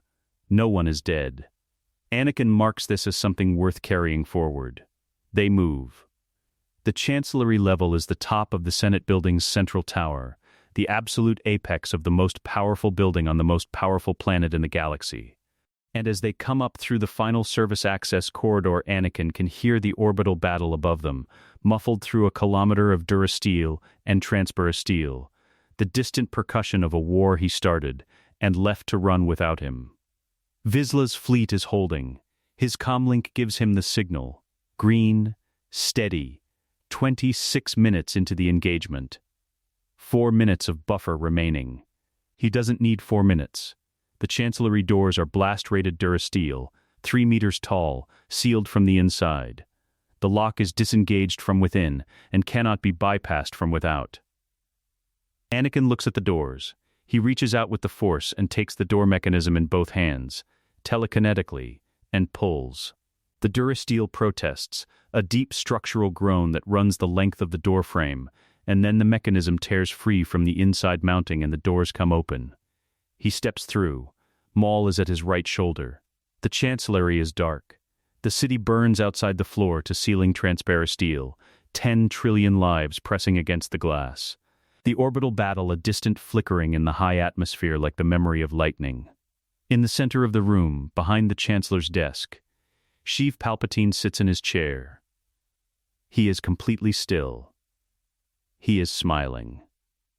Both red blades ignite together in the dark, casting their light across the room, across the desk, the transparasteel, the endless burning city beyond, and across the face of the man who built the world they grew up in, who is looking at the two of them with an expression that is not fear and not surprise, but something that takes a moment to identify.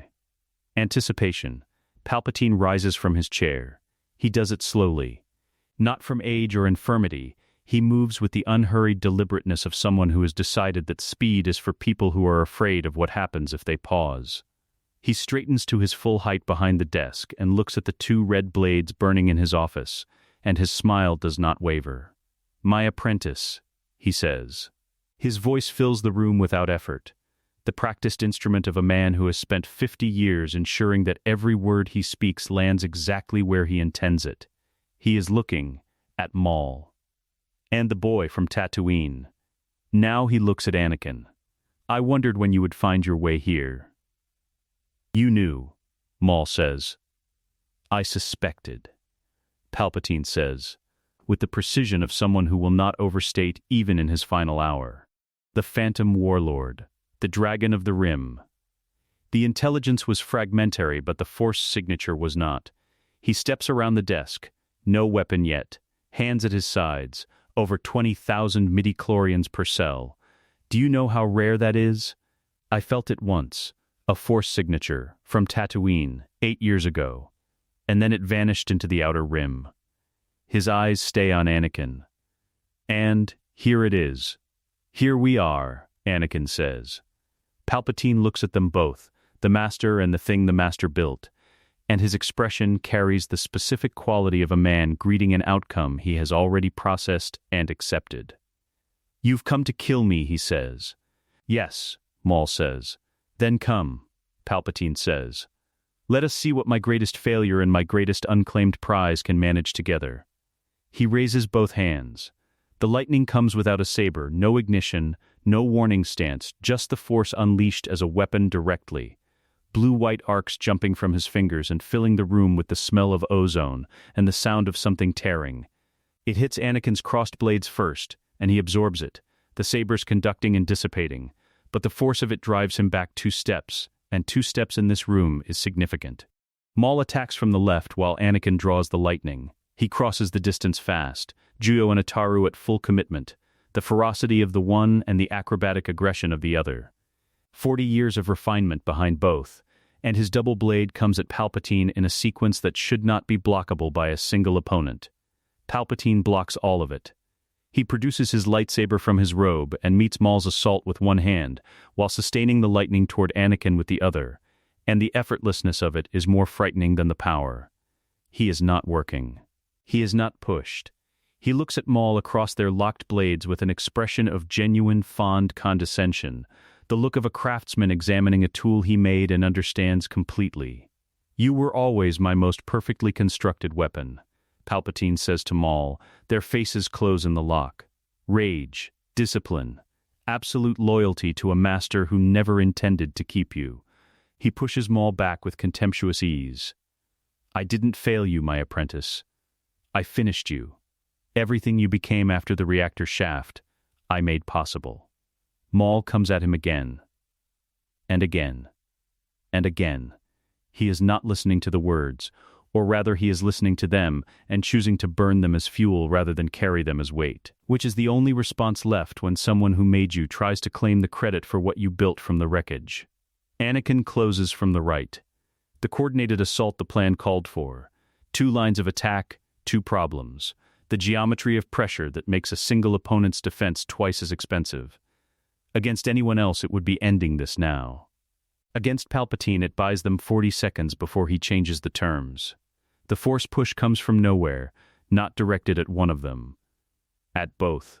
A radial shockwave that clears the space around Palpatine in a single instant. Anakin hits the transparasteel. Maul hits the Chancellor's desk. The desk loses. In the space that opens, Palpatine unleashes the lightning fully. He directs it at Maul. Not a burst. A sustained arc. The full measure of Sith power held at maximum for 3 seconds, and Maul takes it directly. His blade up, partially conducting, partially not, and the partially not is catastrophic. He goes down. Not like a fighter who has been beaten, like something structural has failed, a building's load-bearing element giving way, the whole architecture coming with it. He hits the floor. The lightning stops. Palpatine looks at Maul on the ground. He tilts his head once. "Finished," he says. Again, Anakin looks at Maul on the floor of the Chancellery. The twin red blades are in his hands and the transparasteel is at his back, and the man who built the world he grew up in is standing in the center of the room, looking at him with anticipation that has sharpened into something more personal, more focused. Something happens in Anakin's chest. Not rage. He has run cold for 8 years. He runs cold now, still, but underneath the cold is something that has been building since a boy sat in a slave quarter, and a weequay enforcer named Dross put his fist in his collar, since Tatooine and Dathomir and Mandalore, and a data crystal with Order 66 written in it like a footnote, since a lake at dusk and his mother's hand over his in the gray morning, and a man who crouched in the dirt, and asked a question like the answer mattered. He drops into his stance. Palpatine raises his saber. "Come then. Show me what." Anakin moves. Not the controlled advance of the coordinated assault. Not the calibrated pressure of 2-weapon geometry. He moves the way he moved at the end of the Nightbrother Gauntlet when the technique ran out and what was left was only what he actually was. Raw. Unbound. The force moving through him at a volume that has no ceiling and no floor. He is faster than Palpatine expects. This is visible in the first second, a micro-adjustment in Palpatine's stance, the first unplanned movement he has made since they entered the room. Anakin is inside his guard before the saber completes its defensive arc, and he drives both blades at the center, and Palpatine redirects both, and the impact staggers him. Actually staggers him, 1 step back toward the desk. The second exchange Palpatine manages with the precision of his decades. He reads the angles, he exploits the gaps. On the third exchange, something changes. Anakin stops fighting with his training. He starts fighting with his grief, not the hot consuming grief he learned to suppress at 9, but the cold weight of it, the accumulated tonnage of 20 years of being a tool someone left in the wrong hands. His mother's face in the Tatooine dust, Maul on the generator shaft, Qui-Gon on a planet the crisis that killed him was manufactured to produce. The clone army on Kamino with kill switches in their heads. The Force responds. Later, if anyone asks, he will not be able to describe exactly what happens next. What is visible, what Palpatine sees, in the last moments before it becomes the last thing he sees, is a telekinetic force that takes the contents of the room and makes them weapons simultaneously. The desk. The chairs. The Chancellor's own collection of Republic artifacts arranged on display shelving along the walls. Everything that is not bolted down, and several things that are become projectiles in the same instant, converging from every angle. And Palpatine's defense, which can handle 2 lines of attack, cannot handle 12. He deflects 8 of them. Anakin is through the gap before the 9th lands. Both blades cross, right to left. The movement is fast and almost gentle, and completely final. Palpatine catches Anakin's eyes in the last fraction of a second. His expression shifts. Something passes through it that is not fear, but is the closest he has come to fear in 30 years. Recognition. The specific recognition of a man who spent decades hunting a prophecy, looking at it from the inside. "The chosen one," he says, almost wondering. "You already lost me once," Anakin says. "You don't get to have me now." He brings the blades down. The room after is very quiet. The orbital battle is over. He can tell from the quality of the silence above the building, the absence of that distant percussion. Vizsla's fleet held. The comlink confirms it with a single green pulse. Anakin deactivates both sabers. He goes to Maul. Maul is alive. He is on the floor of the Chancellery with the specific stillness of someone whose body has gone past its reserves and found nothing on the other side. And his breathing is labored, and his gold eyes are open, and they find Anakin when he kneels down. He looks past Anakin at the figure on the floor behind him. Something moves through his face. Long, complex. The expression of a man releasing something he has carried since before Anakin was born. Something that has shaped every choice he made in the years since a reactor shaft on Naboo tried to make him its ending. It didn't end him. He chose what ended him. "Tell me," he says. His voice is very quiet. "He's gone," Anakin says. Maul closes his eyes, opens them. "You were never my weapon," he says. "I need you to know that." His breathing steadies, fractionally, on an effort of will. "I told myself it was strategy. Finding you, buying your contract, the training." He pauses. "It wasn't strategy." Anakin doesn't speak. "You were my revenge," Maul says. "Against him, against the Jedi, against every system that made me what I was and called it purpose." His eyes stay on Anakin, but revenge became something else, something I don't have a word for. "I know," Anakin says. "You became," he stops, tries again. "You became mine, not as a weapon, just mine to keep." His breathing shallows. "The only thing I ever kept." Anakin's hand closes over Maul's. "I know," he says again, quietly, like something he has known for a long time. Maul looks at Sidious on the floor, at the destroyed room, at the red blades extinguished on Anakin's belt. He is smiling. The genuine article, not the cold performance of a Sith Lord, not the calculated expression of a man making tactical investments. Something real and unguarded that he has kept behind everything else for the whole of his life, waiting for a moment that justified it. This is the moment. "Enough," he says. He closes his eyes. He doesn't open them again. 6 weeks later. The Outer Rim. The world is Iego, chosen for its remoteness and the specific quality of its light. Twin star system, golden at all hours. The kind of sky that makes the past feel distant, not because it is gone, but because the present is too vivid to compete with it. The house is not large. It doesn't need to be. Shmi tends the garden. She grew one on the scimitar's hydroponic unit for 8 years, and she will have a real one now, in real soil, with real light. She moves between the beds in the morning, quiet with the purposeful attention she applies to everything she chooses to care for. Anakin sits on the house's low step and watches her. He has a cup of something warm. He is not planning anything. This is new. He is learning to be in it. He hears boots on the path behind the house, and Padma peers around the corner with her hair loose and a jacket borrowed from his wardrobe. Because the morning is cool, and because she has been doing this for 3 weeks and has not yet stopped finding it funny that his jacket fits her, like a robe. She sits beside him on the step. She takes half his cup without asking, because she knows he will share it without being asked. They look at Shmi in the garden. The golden light. The twin-star sky. The Senate is in chaos, Padme says. Not with grief. With the analytical attention of a woman who has decided what she is going to do about it, and is still in the process of working out the details. There are 12 senators implicated in Dooku's files. There is a clone army whose commanders are reading the Order 66 documentation and reckoning with it in real time. There is a republic without a chancellor, and without the Sith holding its strings, which is an unprecedented condition that will either become something better or something worse, depending entirely on the people willing to stay in the room. She is one of those people. She has been clear about this. I know, he says. I'll have to go back, she says. I know, he says. She looks at him. You're not going to argue about it. You're a senator, he says. The galaxy made itself. Someone has to help it make something else. She looks at him for a long moment, at the twin sabers on his belt, the scarred forearms, the face that has been lived in hard and young and has arrived, finally, at something that is not peace exactly, but is adjacent to it.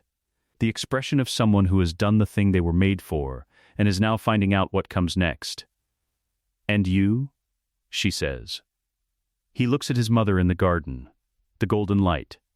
I have people to protect, he says. That's enough. She leans against him. He puts his arm around her. The twin stars climb the sky above Iago, and the garden grows in the morning quiet, and the galaxy is somewhere out there remaking itself, without asking anyone's permission. He became exactly what the world made him. For the people beside him on this step, in this garden, under this sky, he would pay that price again. He closes his eyes. The story ends here, in the light, with everything that matters within arm's reach. Let us know what you'd like to see next. The end.